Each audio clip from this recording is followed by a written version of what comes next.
మహాదేవుడును మన రక్షకుడునైన యేసుక్రీస్తు ప్రశస్తమైన నామంలో మీ అందరికీ వందనాలు తెలియచేస్తూ ఉన్నా. ఈ టీవీ కార్యక్రమానికి స్పాన్సర్ చేసిన వారిని బట్టి ప్రభువుని స్తుతిస్తున్నాను. మీకు కూడా ఈ టీవీ కార్యక్రమాల నిమిత్తం స్పాన్సర్ చేయాలి అనే ఆలోచన కలిగితే మీ స్పందనను మాకు ఫోన్ చేసి తెలియచేయవలసిందిగా కోరుతూ ఉన్నాను. ప్రార్థన. తండ్రి, నీకే వందనాలు స్తుతులు చెల్లిస్తున్నాం నాయనా. ఈ టీవీ కార్యక్రమాలకు స్పాన్సర్ చేసిన కోడి కొండబాబు గారిని, దుర్గావాణి గారిని మీరు దీవించి మంచి ఆయురారోగ్యాలు ఇవ్వండి. వారు చేస్తున్న వ్యాపారాన్ని వృద్ధిలోనికి మీరు తీసుకురండి. వారి చిన్న కుమార్తె చదువుల్లో మీరు తోడై ఉండండి.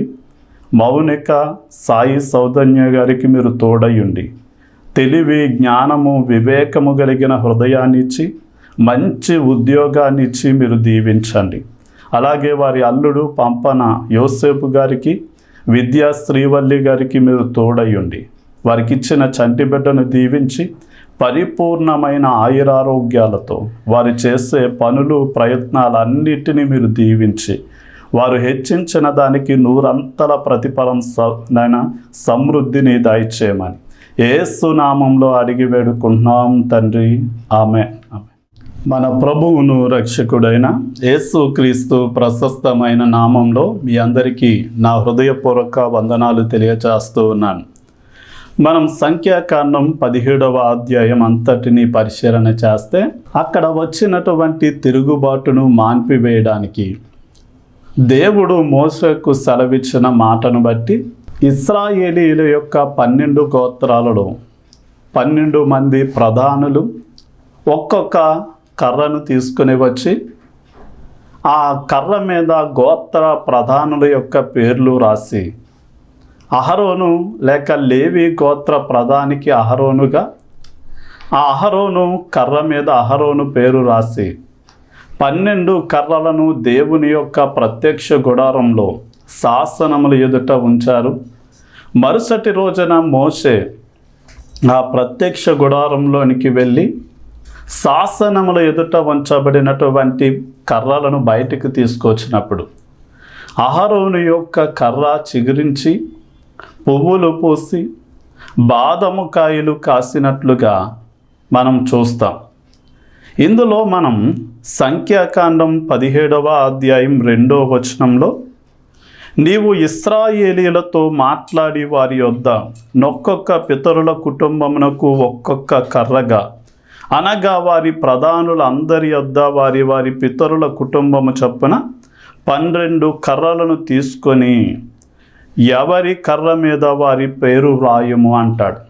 అంటే ఒక్కొక్క గోత్ర ప్రధానిని ఒక్కొక్క కర్రను తీసుకురమ్మని దేవుడు మోషే ద్వారా సెలవిచ్చాడు. కర్ర అనేది దేనిని సూచిస్తూ ఉంది అంటే ఒక మనిషికి కలిగినటువంటి అధికారాన్ని, బలాన్ని, అది ఆశీర్వాదాలను సూచిస్తూ ఉంది. అందుకనే సీనాయి పర్వతం దగ్గర మోషే గొర్రెలను మేపుతూ ఉన్న సమయంలో ఒక పొద మండుచూ ఉంది కానీ కాలి బూడిద అవ్వకుండా ఉండడం చూసి ఇదేంటి వింతగా ఉంది, పొద అయితే మండుతుంది కానీ కాలి బూడిద అవ్వట్లేదు ఏంటి అని దగ్గరకు పరిగెత్తినప్పుడు దేవుడు మండుచున్నటువంటి పొదలోండి మోషేకు ప్రత్యక్షమై, మోషే మోషే, నీవు నిలుచున్న స్థలము పరిశుద్ధమైన స్థలం, నీ చెప్పులు విప్పి నీవు రమ్మని పిలిచాడు. పిలిచినప్పుడు మోషేతో దేవుడు అంటున్నాడు,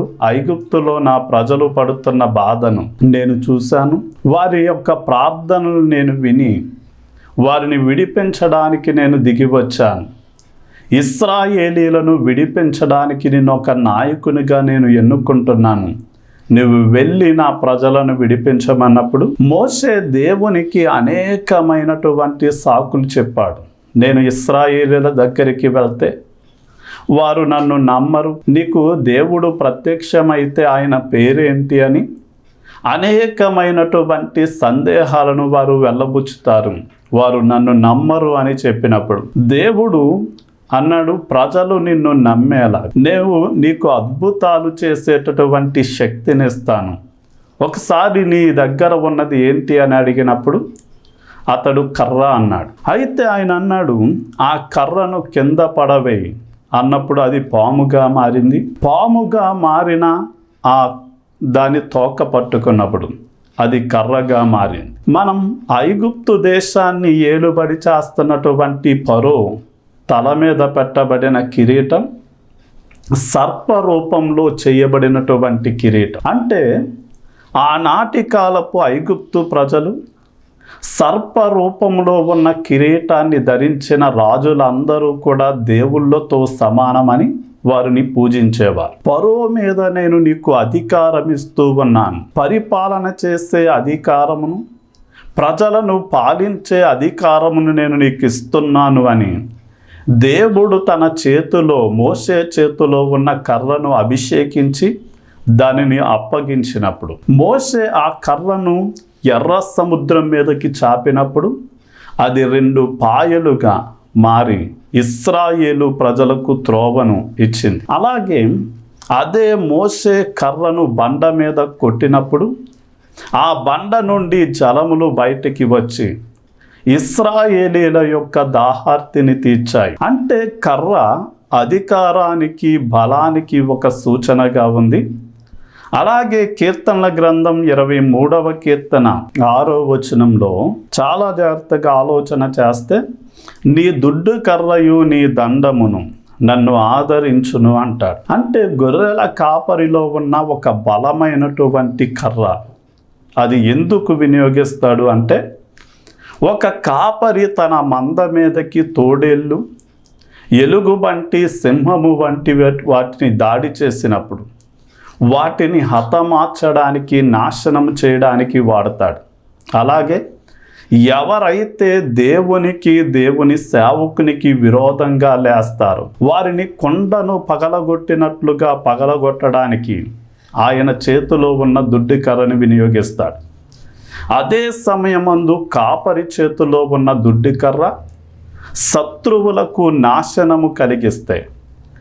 ఎవరైతే ఆయన స్వరాన్ని విని ఆయన మాటల ప్రకారము జీవిస్తారో అలాంటి గొర్రెలు లాంటి తన ప్రజలను కాపాడుకోవడానికి కాపరి దుడ్డు కర్రను, దండమును చేత పట్టుకుంటాడు. అలాగే కాపరి చేతిలో ఉన్న బొంపైనటువంటి కర్రతో గొర్రెలు పక్క త్రోవలలోనికి వెళ్ళిపోతూ ఉండగా వాటిని సరిచేయడానికి ఎత్తైనటువంటి స్థలాల్లో ఉన్న శ్రేష్టమైన చిగురులను వంచి ఆ గొర్రెలకు ఆహారము పెట్టడానికి ఆ కర్రను వినియోగిస్తాడు. కర్ర అనేది అధికారమునకు, బలానికి, అది ఆశీర్వాదాలకు సూచనగా కనబడుతుంది.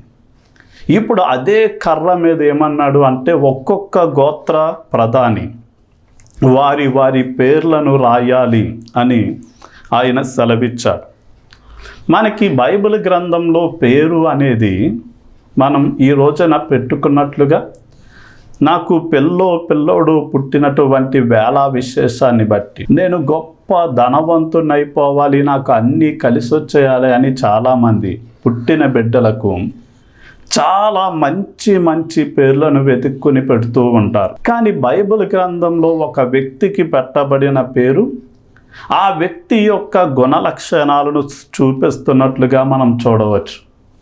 ఉదాహరణకి యేసుక్రీస్తు వారు పుట్టే సమయానికి ఆయన ప్రవక్త ద్వారా కన్యక గర్భవతి అయి కుమారుని కనును అని ఆయన ప్రవచనం ద్వారా, అలాగే యోసేపుకి దర్శనమిచ్చినటువంటి దేవదూత, ఇదిగో నీకు ప్రదానము చేయబడిన నీ భార్య అయిన మరియ గర్భము ధరించి కుమారుని కంటది, ఆయనకు నీవు యేసు అని పేరు పెట్టాలి. ఎందుకు అంటే తన ప్రజలను వారి పాపముల నుండి ఆయన రక్షిస్తాడు గనక ఆయనకు రక్షకుడు అని అర్థమిచ్చే, అంటే యేసుక్రీస్తు వారు ఏం చెయ్యగలడో, ఆయన ఎలాంటి గుణాలను కలిగి ఉన్నాడో ఆ రక్షించేటటువంటి ఆయన గుణాన్ని, పనిని తెలియచేయడానికి ఆయనకి రక్షకుడు అని అర్థమిచ్చే యేసు అని పేరు పెట్టబడింది. అందుకనే మనం అపోస్తల కార్యగ్రంథం 3వ అధ్యాయంలో చూస్తే పేతురు, యోహానులు ప్రతిరోజు మధ్యాహ్న కాలంలో అంటే వాళ్ళ యొక్క సమయాన్ని మన సమయానికి పోల్చుకుంటే వారు ప్రతిరోజు మధ్యాహ్నం 3 గంటల సమయంలో దేవాలయానికి వెళ్ళి ప్రార్థిస్తూ ఉండగా, ప్రతిరోజు ఒక పుట్టినప్పటి నుండి కుంటివాడిగా ఉన్న వ్యక్తి ఆ దేవాలయము దగ్గరికి నలుగురి చేత మోసుకురాబడి ఆ దేవాలయము గేటు బయట కూర్చుని లోపలికి వెళ్ళేవారిని వచ్చేవారిని భిక్షాటన చేసుకుంటూ తన జీవితాన్ని గడిపేవాడు. అయితే పేతురు యోహానులను చూసి మాకేదైనా దొరుకుతుందనే ఆశతో ఎదురు చూస్తూ ఉండగా పేతురు అంటాడు, వెండి బంగారాలు మా దగ్గర లేవు, కానీ మాకు కలిగినదే నీకు ఇస్తూ ఉన్నాం.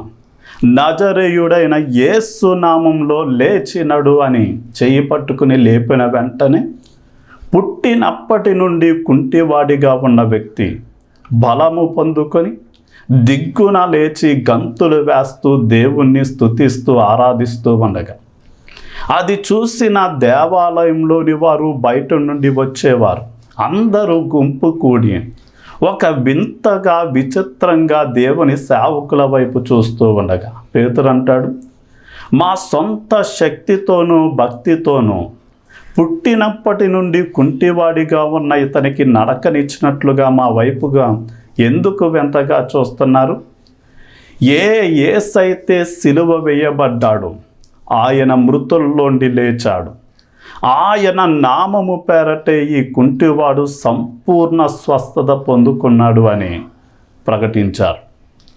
ఇది ప్రజలందరూ కూడా యేసయ్య వైపు తిరుగుతూ ఉంటే ఇది చూసి సహించలేని పరిసయ్యులు, ఇలాంటి మతాధికారులు పేతురు గారిని యోహాను గారిని చెరసాలలో వేసి మరనాడు న్యాయ తీర్పులో నిలబెట్టి మీరెందుకు ఇలాంటి బోధలు పనులు చేస్తున్నారు అన్నప్పుడు వాళ్ళు అంటారు, యేసు నామము ద్వారానే ఇతడు స్వస్థత పొందాడు, ఆకాశము క్రింద ఇవ్వబడిన ఏ నామమున రక్షణ లేదు, కానీ నజరేయుడైన యేసు నామములో మాత్రమే రక్షణ ఉన్నది అన్నాడు. అంటే ఈ రోజున మంచి పేరు యేసుక్రీస్తు వారు రక్షకుడిగా మనకు తెలియచేస్తుంది. మనము కూడా మంచి సుగుణాలు కలిగిన వారిగా మంచి పేరును సంపాదించుకునే వారిగా మనం ఉండాలి. ఇక వారు ఆ ప్రతి ప్రధాని ఒక్కొక్క కర్రను తెచ్చి దాని మీద వారి పేరు రాసి వాటన్నిటిని అంటే 12 గోత్రకర్తలు 12 కర్రలు అంటే 11 గోత్రకర్తలతో పాటు 12వ గోత్రకర్త అయిన లేవి గోత్రికుడైన అహరోను కర్ర కూడా కలిపి దేవుని ప్రత్యక్ష గుడారంలో శాసనముల ఎదుట దానిని ఉంచారు. మీరు చాలా జాగ్రత్తగా గమనిస్తే ఎందుకు ఇలాంటి విషయాన్ని చేయవలసి వచ్చిందో మనం ఒక్కసారి ఆలోచన చేయగలిగితే మనం 17వ అధ్యాయం 6వ వచనంలో, కాబట్టి మోషే ఇశ్రాయేలీలతో చెప్పగా వారి ప్రధానులందరూ తమ తమ పితరుల కుటుంబంలో ఒక్కొక్క ప్రధానునికి ఒక్కొక్క కర్ర చొప్పున 12 కర్రలను అతనికి ఇచ్చిరి. అంటే 12 కర్రలను మోషే కలిపి ప్రత్యక్ష గుడారంలో దేవుని శాసనాలు ఎదుట దాన్ని ఉంచాడు. అసలు ఎందుకు కర్రలు తెమ్మనాలి, దాని మీద పేరెందుకు రాయాలి, దానిని ప్రత్యక్ష గుడారంలో ఎందుకు పెట్టవలసి వచ్చింది అంటే సంఖ్యాకాండం 17వ అధ్యాయం 10వ వచనంలో కొంతమంది దేవుని సేవకుడైన మోషే మీద, ప్రధాన యాజకుడైనటువంటి అహరోను మీద దేవాలయంలో బలులు ఇచ్చి సాంబ్రాణితో పొగవేసి లైట్లు దీపాలను వెలిగించేటటువంటి యాజకులైన అహరోను కుమారుల మీద, అలాగే ఆ మందిరపు ఉపకరణములన్నిటినీ కాపాడి భద్రపరిచే లేవి గోత్రికులందరి మీద వీళ్ళు ఏం చేశారంటే కొంచెం మంది సనుగుతూ ఉన్నారు. దేవుడే మిమ్మల్ని సేవకులుగా ఎన్నుకున్నాడా, మమ్మల్ని ఎన్నుకోలేదా, మీరు మాత్రమే బలి ఇవ్వాలా, మేము ఇవ్వడానికి తగమా, మీరు మాత్రమే సాంబ్రాణితో దేవునికి ధూపం వేయాలా, అలా వేసే అధికారం మాకు లేదా, మీరు మాత్రమే ప్రజల మీద అధికారులా, మాకు అధికారం లేదా అని కొంచెం మంది మనం చాలా జాగ్రత్తగా ఆలోచన చేస్తే సంఖ్యాకాండం 16వ అధ్యాయంలో ప్రధానంగా 3 వ్యక్తులు దేవుని సేవకుడైనటువంటి మోషేకి, అహరోనుకి వ్యతిరేకంగా లేచి 250 మందిని వారి పక్షంగా చేసుకొని యాజకత్వము మాకు చేయడానికి హక్కు ఉంది అని వాళ్ళు లేచారు. లేచినప్పుడు దేవుడు వారి సనుగులను విని ఏం చేశాడు అంటే, ఎవరైతే ప్రధానంగా అబిరాము, దాతాను, కోరాహు అనేటటువంటి 3 వ్యక్తులను భూమి నెరవిడిచి మింగేసింది. వారి పక్షమున చేరినటువంటి 250 మంది సభ్యులను దేవుని అగ్ని దహించి వేసింది. అలాగే మనము సంఖ్యాకాండం 16వ అధ్యాయం 41వ వచనంలో ఈ 3 నేల నెరవిడిచి మింగేయడం, 250 మందిని అగ్నితో దహించబడడం చూసిన ప్రజలు మోషే, అహరోనుల మీద తిరుగుబాటు చేసి, మిమ్మల్ని బట్టే ఈ 3 ప్రధానులు 250 మంది సభ్యులు చనిపోయారని మరలా సనుగుతూ ఉంటే, మీకు 16వ అధ్యాయం 49వ వచనంలో సనికినటువంటి 14,700 మంది, అంటే 14,700 మంది సభ్యులు హతమయ్యారు. అంటే ఈ రోజున వాళ్ళు ఎందుకు హతమవ్వలసి వచ్చింది అంటే, దేవుడు ఎవరికి నాయకత్వం అప్పగించాలో మోషేకు నాయకత్వ బాధ్యతను అప్పగించాడు. అలాగే యాజకత్వపు వృత్తి చేయడము అనేది ఒక మనిషి తానంతట తాను నేను సేవకునైపోవాలి, లేక ఒక మనిషి మరొక మనిషిని సేవకునిగా నిర్ణయించేది కాదు.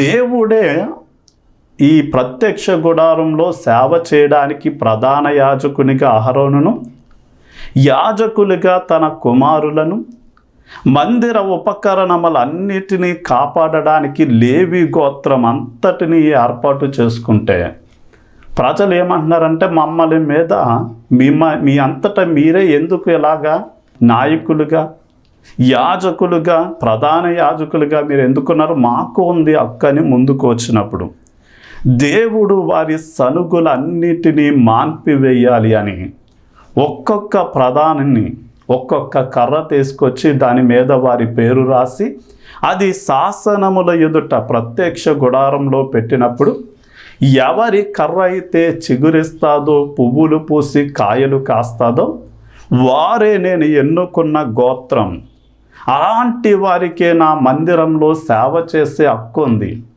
యాజకత్వం అంటే మనుషుడు తనంతట తాను కోరుకునేది కాదు, దేవుడు ఇచ్చేది అని ప్రజలు గుర్తించాలి అని ఆ ఒక్కొక్క గోత్రము చొప్పున 11 గోత్రికులు లేవి గోత్రము తరపున అహరోను కర్ర తెచ్చి ఆ 12 కర్రలను కలిపి ప్రత్యక్ష గుడారంలో పెట్టినప్పుడు మరనాడు మోషే లోపలకు వెళ్ళేసరికి అక్కడ అహరోను యొక్క కర్ర చిగురించి పువ్వులు పూసి బాదము కాయలు కాసినట్లుగా మనం చూడగలం.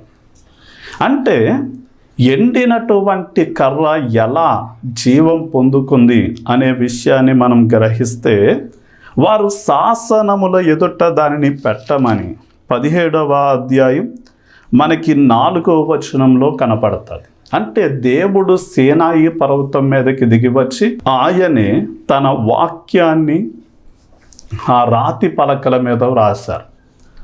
అంటే వాక్యము యేసు క్రీస్తు వారు అయి ఉన్నారు అని బైబిల్ గ్రంథం సెలవిస్తుంది. ఆది యందు వాక్యముండెను, వాక్యము దేవుని యొద్ద నుండెను, వాక్యము దేవుడై ఉండెను, ఆయన ద్వారానే సమస్తము కలిగెను, ఆయనలో జీవముండెను అని రాయబడింది.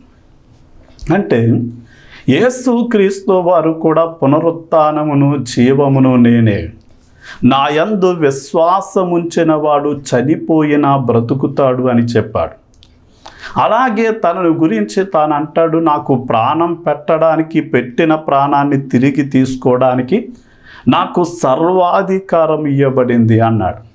ఉదాహరణకి పచ్చని మొక్క లాంటి యేసుక్రీస్తు వారు దుష్టులైనటువంటి మనుషులు పచ్చని చెట్టును నరికినట్లుగా ఆయన్ని కొరడాలతో చీల్చివేసి ముఖం మీద కాండ్రగించి ఉమ్ములు వేసి ఆయన్ని పిడుగుద్దులు గ్రుద్ది పదునైన ముళ్ళు తన తలలో దిగబడేలా చేసి కొరడాలతో కొట్టుకుంటూ ఆయన్ని కొండ మీదకి ఎక్కించి మ్రాను మీద పడుకోబెట్టి కాళ్ళలో చేతులలో శీలలు కొట్టి ఆయన్ని భూమికి ఆకాశానికి మధ్య వేలాడదీశారు.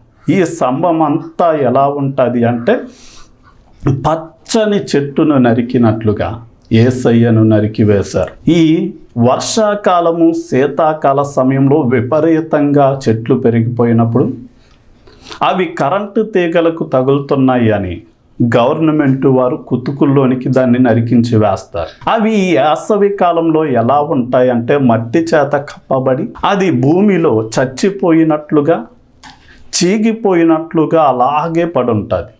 కానీ ఎప్పుడైతే వర్షాకాలం వచ్చి ఆకాశం నుండి వర్షం కురిసిందో వెంటనే నీటి వాసన తగిలిన వెంటనే చీకిపోయి చచ్చిపోయినట్లుగా పడి ఉన్న ఆ ముద్దు చిగురించడం ప్రారంభిస్తుంది.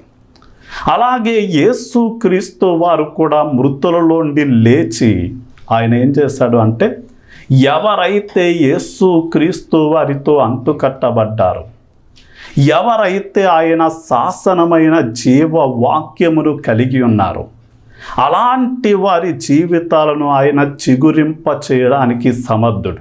అందుకనే ఇశ్రాయేలీలు అనుకున్నారు, బబులోను దేశంలో ఉండగా మనం చచ్చిన చెట్టు ముద్దులా అయిపోయాం, మన ఎముకలు పూర్తిగా ఎండిపోయాయి.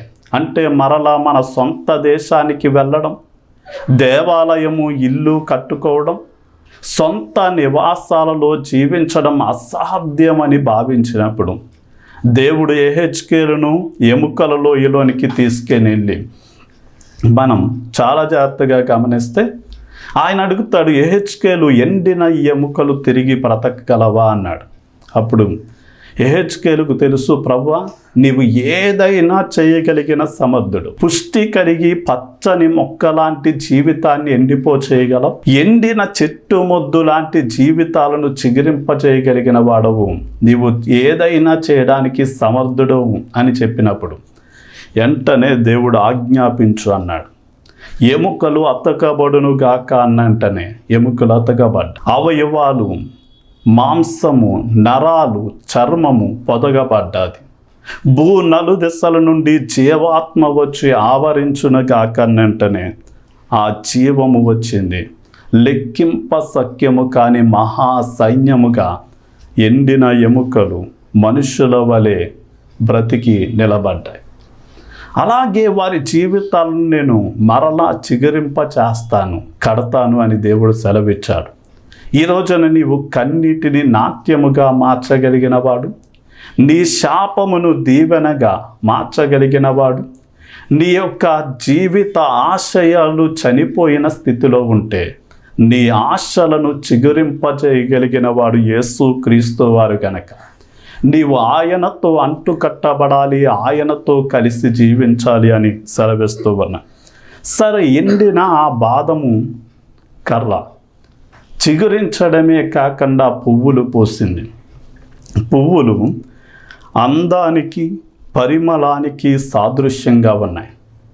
నా నీతిని రాజ్యాన్ని వెతికితే భూజంతువుల అవసరాలు తీర్చినట్లుగా మీ అవసరాలు తీరుస్తానని సెలవిచ్చిన దేవుడు, ఉదయాన్న పుష్పించి సాయంత్రానికి వాడి రాలిపోయే పువ్వును అలంకరించిన నేను మీ జీవితాలను కూడా అందముగా సుందరముగా అలంకరిస్తాను అన్నాడు. అంటే మనం జీవవాక్యమైన యేసయ్యతో సంబంధము కలిగి ఆ వాక్య ప్రకారము జీవిస్తూ ఉండగా, దేవుని చిత్తమును ఉద్దేశాన్ని నెరవేరుస్తూ ఉండగా ఆయన మన జీవితాలను అందముగా సుందరముగా అలంకరిస్తాడు. ఒకప్పుడు సొలొమోను జీవితాన్ని చూసిన వారు, మేము సొలొమోను లాంటి రాజనగరిని కట్టించుకోవాలి, ఆయన వలె ఉద్యానవనాలను కోనేర్లను తవ్వించుకోవాలి అని భూ దిగంతాల నుండి వచ్చి ఆయన దగ్గర నేర్చుకుని వెళ్ళి ఆయన వలె జీవించాలి అనుకున్నారు. కానీ యేసుక్రీస్తు వారు మన జీవితాన్ని అందముగా సుందరంగా అలంకరించినప్పుడు మనం అనేక మందికి మనలా జీవించాలి అనే ప్రేరేపణ కలిగించేవారిగా మనం ఉంటాం. ఇంకా మనం మన జీవితం అంటే యేసయ్యలాగా మనం జీవిస్తూ ఉండగా మనము మాట్లాడే మాట, మనము కలిగి ఉన్న గుణ లక్షణాలు, మనము అనుసరిస్తూ ఉన్న సత్యం అంటే యేసుక్రీస్తు వారిని గూర్చిన జ్ఞానం ప్రజలకు మనం మాటల ద్వారా, మన క్రియలు, ప్రవర్తన ద్వారా చూపిస్తూ ఉండగా అది ప్రజలకు ఇంపైన పరిమళ వాసనగా ఉంటుంది. ఇక ఆ అహరోను కర్ర బాదము కాయలు కాసింది అని రాయబడి, అంటే మనం ఈ రోజున ప్రతి దేవుని బిడ్డ కూడా ఆత్మ ఫలములు ఫలించేవారిగా ఉండాలి. నీతి అనే ఫలం, పరిశుద్ధత అనే ఫలం, మంచితనము అనే ఫలం, సత్యము అనే ఫలం, అలాగే ప్రాముఖ్యంగా ఆత్మ ఫలము అంటే ఒకే కమలాకాయలో అనేక తొనలున్నట్లుగా ఆత్మ ఫలంలో 9 లక్షణాలు ఉన్నాయి. ప్రేమ, సంతోషము, సమాధానము, దీర్ఘశాంతము అనే వాటిని మనం ఫలించే వారిగా ఉండాలి. ఇక చివరిగా సంఖ్యాకాండం 17వ అధ్యాయం 10వ వచనంలో మోషే కర్రలను తెచ్చి ఎవరి కర్ర వాళ్ళకి ఇచ్చిన తర్వాత దేవుడు అన్నాడు, మోషే చిగురించిన పువ్వులు పూసి కాయలు కాసిన అహరోను కర్ర మాత్రం ప్రత్యక్ష గుడారంలో ఆనవాలుగా ఉంచమన్నాడు. ఎందుకంటే మీరేనా సేవ చేసేది, మీకు చేయడానికి హక్కు లేదా అని తిరుగుబాటు చేసిన వారికి వారు 250 మంది దోపార్తులను పట్టుకున్నప్పుడు, వారు దహించబడినప్పుడు ఆ 200 దోపార్తులతో బలిపీఠానికి పైకప్పు చేయమన్నాడు. అది చూసిన ప్రతిసారి దేవుని సేవ చేయడము అనేది మనల్ని మనం అనుకుని చేయడం కాదు, దేవుడు ఎన్నుకోవాలి. అలాగే ఇప్పుడు అహరోను చిగిరించిన కర్రను చూసినప్పుడు కూడా ప్రజలు ఏం గుర్తించాలి అంటే, యాజకత్వం చేయడం అంటే మన వశంలో మనుషుల చేత నియమించబడేది కాదు, దేవుడు కోరుకోవాలి, దేవుడు ఎన్నుకోవాలి, దేవుడు నిలబెట్టుకోవాలి అన్న సత్యం వారు గ్రహించేలాగా దాన్ని ఏం చేయమన్నాడు అంటే ఆనవాలుగా ఉంచమన్నాడు. దేవుడి ఈ మాటలు మన వినికిల్లో దీవించునుగాక. ఆమేన్.